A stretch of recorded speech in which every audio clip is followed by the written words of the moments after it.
Hi guys, actually may i-share lang ako.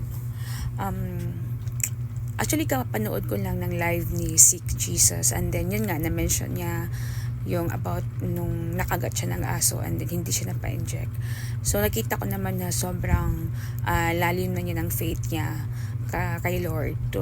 Tapos yun nga, tapos sabi niya na hindi siya nagpapa-inject ng anti-rabies, and yung ginawa na niya is natiwala lang talaga siya sa Diyos na kiniklaim na niya na gagaling siya.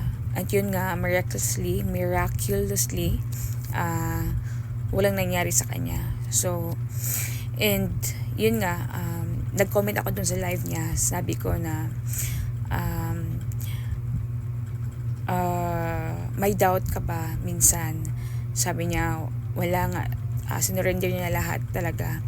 So, ako naman, hindi ko naman kinakaila na ako may sinasalihan ako na na community, na Christians community, and then sometimes hindi ko talaga maiwasan na may doubt, so or yun nga na mawawalang faith, na minsan parang kinokontrol ko yung sarili ko, kaya natatanong ako sa kanya and all. And yun nga, kung paano niya sinurrender, of my fear pa ba siya ngayon. Yun nga, natutuwa ako kasi wala na siya na-feel na ganun. And ako, minsan, na-feel ko naman talaga dati na yung faith talaga, yung wala talagang doubt, sinurrender talaga lahat. Sobrang madali lang talaga sa akin mag-surrender dati. So ngayon may ang daming nangyari, mga trials. So, yun nga, may mga doubts. Pero hindi ako tumitigil na mag-seek kay Lord. Hinahanap ko pa din siya, kinakausap ko pa din siya, nagpe-pray pa din ako, ganun. So, yun nga, ngayon, after nung live niya, nagbasa ako ng Bible. And yun nga, yung nabasa ko is about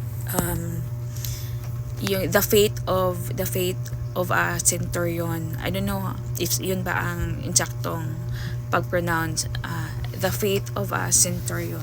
So hindi ko syempre aminado naman ako na hindi ko talaga kabisado yung Bible talaga. So yung mga ibang vocabulary niya, so sinesearch ko yung centurion. So ano pala siya, na military nga. So ang sabi dito, pumunta si